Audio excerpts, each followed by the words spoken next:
Hey guys, it's Tiny Tom Logan and I'm back with another video for you. So today we're going to be taking a look at the Corsair Carbide Spec 03. Now if you want to click the link in the to go to the main review on the website, Gary, my colleague, he's reviewed the Spec 01 and he's done a full write-up build guide. He's done all the photos, done like a normal kind of really in-depth written review on the website. And that case actually came first, and that was sent to Gary. And we had a bit of a conflab about it. And then, because of the Spec 01, I then asked Corsair if they could send me the 3 so that you'd get a video version as well. Because obviously I haven't got time, and we can't get samples to get everything. But we thought this one would be worth it. And quite surprisingly, the Spec 01 is £37, which I thought was bonkers. £37.99. And the Spec 03 that you can see here is £46. So I'm going to stop because I want to try and get this one rattled round quite quickly. We'll have a good look round and then we'll wrap everything up at the end in a conclusion. Okay then, so on the top, power button, reset button, 2 USB 3s, hard drive activity light, headphone, microphone, all nice and simple. There is, if we move the camera back, 2 optical bays or 5 1/4 inch bays, whatever you want to call it.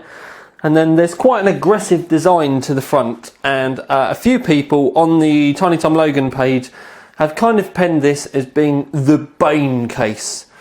And I kind of do quite like that. Now, you know, I'm fully aware that that front may be Marmite to some people. You may like it, you may hate it, but for 46 quid, maybe you could consider that front as being part of a mod project or something. Because for me, this is screaming out for someone to make a plate to go over the top and use these to put bolts into, maybe. There's a lot of options there, and it could be, you know, a great little project for someone to take hold of without wanting to spend loads of money before they start chopping cases up and stuff. Even someone that's you know, very well versed in their modding skills and stuff like that may think to themselves, yeah, I quite fancy a little crack at that. But anyway, so all I'm going to say is, if you don't necessarily like it, don't just write it off because of that, where it's so cheap. Maybe think about that as a good start for you to kind of put your own bit of flair on it. So round the back, very standard ATX kind of layout.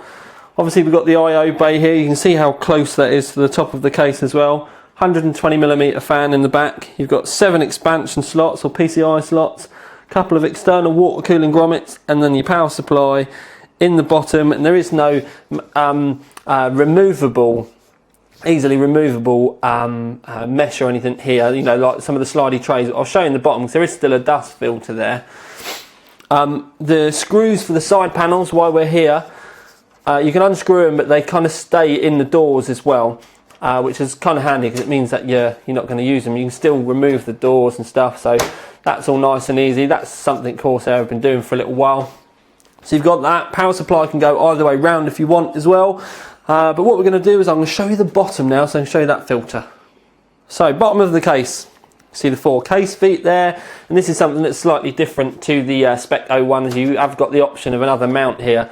This mesh is removable, but it's obviously not the slidey type, so when you do want to go about cleaning it and fitting it, you will have to spend a little bit of time hooking it all in and sliding it up. But it is quite pliable. It's just not something that you can do in, you know, like 5 seconds or 2 seconds rather, just sliding it all in. But as you can see, I've done it there so you can get it back on. So you have got a dust filter in the bottom, although we have got a fan there as well that you've got a fan that you can fit there if you want. There's also the screws here for the hard drive bay, which I will show you on the inside in a little minute. What we're going to do now quickly is just move on to the back panel. Right then, back panel, cable room in the back. It's practically there's not a lot there really. There is a little bit. When you kind of go up to the top, you can see that there is a little bit of a recess here. And when I first saw this, I'm going to move the camera back now. When I first saw this, I did honestly think, oh, what? This is going to be the bit that everyone's going to pick on. And you can see that I've not clipped this cable in or anything. It's not particularly I've not spent a particular amount of time on it. There is an 8-pin slot here that you can put an 8-pin through, or your rear fan cable. But what I would say is anyone that does want to buy this case, get your 8-pin cable, put it up through the CPU cutout first, fit it to your motherboard before you put the motherboard in, because that'll be the only thing that you'll probably have problems with, is the cable up here. But like I said, this cable here, it's not zipped in, and I thought we were going to have an absolute nightmare. But there's a big bulge in the side panel, and pretty much that's it. It's fitted. All I need to do now is screw it in. There you go. Look, done. So the thing that I thought was going to be this case's biggest flaw, because of that bulge in the side panel, actually doesn't matter. So there's not a lot of room behind the motherboard tray if that side panel was flat. But that bulge is in such a perfect position, it actually ends up meaning that you've got a fair old whack of cable management room there, really. So, you know, they've taken what would have been a problem with a lot of the other cases, because let's face it, a lot of the cases around this kind of price point and this kind of design wouldn't have had that bulge, and it would have been a massive issue. That tiny little tweak has made all the difference. So onto the roof. We have some 120mm fan mounts here, and they're offset, but that's pretty much, the motherboard is pretty much at the top of this case. So it's offset like that, so that you can actually still put fans up here. And if you can see the little silver thing, if I go like, are you going to be able to see it? Yeah, look, you can see the silver and blue there. That's the motherboard heatsink of the Asus 2011 motherboard that I've got in there. So you can see it's practically on the roof. And Corsair's official line for these mounts are fans only. That's the official line, bunny ears. But just let me get the door off. Okay, so on the side panel we have got that same kind of bulge to continue on the theme, although it doesn't really do anything. It's not direct enough over the CPU mount to really kind of make a lot of difference. But it's there, and you've got a window. And again, a case at this price point is a pretty big deal, really. But when we take this off, I just unscrew all my things. So we take the side panel off. So, eagle-eyed amongst you will straight away now be going, the fuck? Right, now I have to say this, I have to say the official line. Corsair say that this case does not support the H100i. Okay, that is fitted a H100i. Now, the only thing that I will say is it's going to be dependent on your MOSFET heatsink and your memory. Very much like the old days with the NHD14. That is Corsair Vengeance low profile memory. It's not very, you know, it doesn't stand out very much. It's pretty much just a very slim heatsink. It doesn't stick out from the top of the PCB at all. So if you did want to put a H100i in this, I can say 100% that with the Corsair Vengeance low profile, it fits. I've got that in there. It wasn't even difficult. It screwed straight in. So as long as your MOSFET heatsink doesn't, you know, stand out miles, and obviously people end up posting in the comments when I say stuff this and start asking about their own specific motherboards and stuff.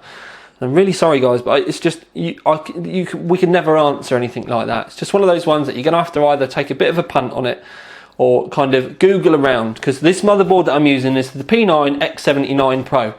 Google image, have a look, see what you think. Kind of go with it like the old days when we all had to. But that memory, to the point, well, I've left this cable slack because I wanted to show you that this memory, there is actually room for me to put cables in and out underneath. I'm trying to kind of, I can't see whether you can see or not, but anyway, I can move that cable about underneath, so the memory's not even touching the H100i. And like I said, I did just quite literally screw it straight in. There was no kind of swearing, having to bend stuff, you know, having to really force it in or anything like that. Even the 8-pin cable, there was enough room. It's just in there. So if you were thinking about it, it's fine. H105 is obviously going to come down even further, but technically, as long as your memory and your MOSFET's going to be clear, it's going to fit as well. So obviously we've got a 2011 motherboard in there. It is just ATX. I wouldn't really want to go wider than ATX, but if you're spending money on a wider than ATX motherboard, then you probably should be spending a little bit more money on your case. I need to rejig the camera now so I can show you the other bits. Okay, so graphics card support. As you can see, top graphics card slot, or even if it was one down, you can pretty much go to the front of the case on this. There's a red LED 120mm fan in the front, although there are mounts to put another one there. And you can quite literally, you know what I mean, you've got that full width for your graphics card if you want. There are two solid state drive mounts. We've got one here, which I had one fitted, but if you want to use the other one, one thing that I did notice is once I had the motherboard in, I couldn't get the solid state drive just to slide in. So you'd either have to take the cage out, put it in, or you'd have to take the motherboard out again. So it's just because it's tight on room. So you've got two SSD mounts, and then you've got three mechanical hard drive mounts. They're all toolless, and you can literally just put it in, and then that's it. It just slides in. There's no extra mounts or anything. But just so that you guys know, this, as I showed you before, is removable. This cage can be whipped out. 4 screws in the bottom, 2 screws in the front. That's it. It comes out. There are two mounts for 120mm fans in the front. One's fitted, one is free. So you can, if you wanted, have a fan blowing over your hard drives to keep them cool. Or if you did want to remove this cage, we've had a check, we've had a rad in there, and you can fit a 240mm rad in there. You may have to go careful with end tanks, but if you do run into problems, this can easily be screw removed as well. So you can easily, as long as you don't mind sacrificing your optical bays at the top, you can 100% get a 240mm rad in there. We actually had the H100i bolted in the front without a problem. Because there's so much room here, depending on your graphics card length, you could end up getting a 60mm thick or an 80mm thick and push-pull in there and not really have too many problems. I'd probably say 60mm because you're still going to need room for your power supply cables, and you are going to have to try and think about a reservoir somewhere as well.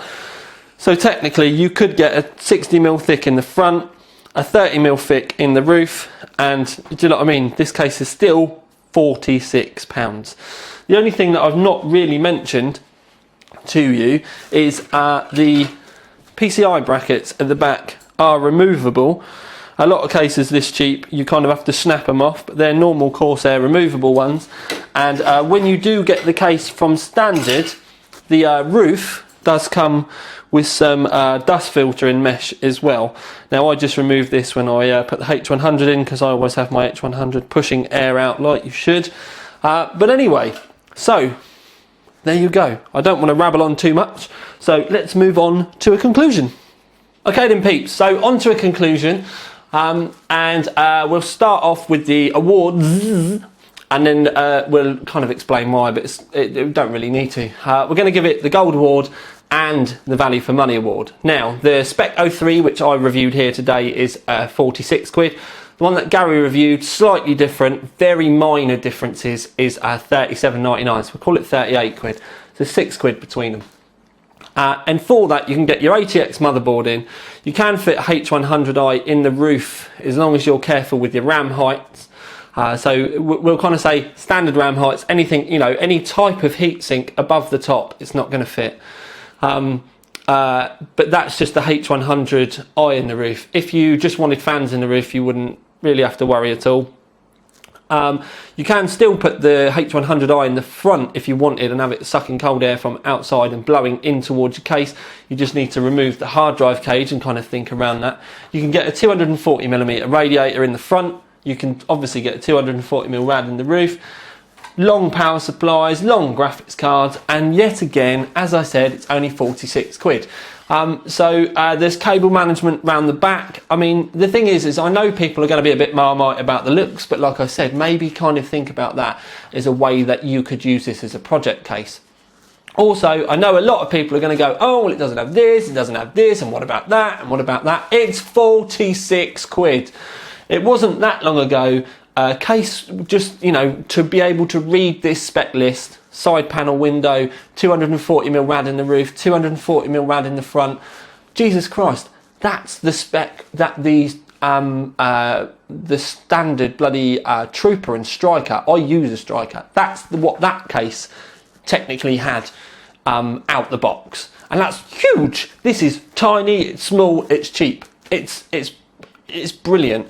Now, what you do need to remember is there are going to be people out there that are going, oh yeah, well the 750D does this and the 900D does that. Yes, you're missing the point. This is just designed to be a great case as a, you know, like an entry level case. Someone, you know, they might be at school, they might be paying this with their paper round money, pocket money, might be building a rig for their kids. They might not want to spend £150 on a case, you know, and they might not need to. This could be the perfect land rig. It's the type of thing that you could just launch in the back of your car and not, you know, have to worry about it that much. Cover the bloody thing in computer stickers, do you know what I mean? That can be your, you know, your protective layer on the outside if you want. It's just one of those ones where, you know, the trolls are going to come out because, you know, oh, Tom likes a cheap case. It is cheap, but it does the job, and it does the job bloody well. And the thing is what normally happens is these lower end products, I generally do send to my colleague Gary, and I say, Gary, right, this is what you're reviewing today. Because I can't review everything on the channel, and I generally have to, I pick the bits that I know is just going to fall off the shelves and people are going to want to watch, whether they're going to buy it or not. With this, it was that much of a shocker that Corsair managed to do all of this for such a low amount of money that I then turned around and was like, I've actually got to review this. So although, like I said, it's not, you know, the biggest case in the world, and it's, you know, everything's a, you know, you've got to use this if you want to get this in, or if you want to do that, you must remove that, that type of thing. It's such a good price. It's just a billy bargain. So I'm going to leave it at that. It's brilliant. It's thoroughly award-winning of the Gold Award, and we don't only give Gold Awards to the most expensive, you know what I mean, really, really expensive stuff. Generally, they don't, you know, get close. But you don't have to spend a lot of money to get a gold. This is thoroughly worthy of the Gold Award, but most importantly, that value for money award, because this is bonkers value for money. And I mean absolutely bonkers value for money. I see system integrators, so all the people that build rigs, you know, like the shops that do it, they're going to end up using this because it's just too easy for them to do it for the money, especially with that window. I mean, I know it smokes and stuff. I think I might have even left a bit of plastic on it, but I know it smoked. But by the time you've put a light in there or something, or your LED fans, it's going to look the gonads. So I'm going to leave it at that. Absolutely brilliant, guys. This is Tiny Tom Logan with another video for you. Rather late, and I've been up in my loft doing all the loft flipping, converting all day today, so I need to go and have a shower and go to bed. Out.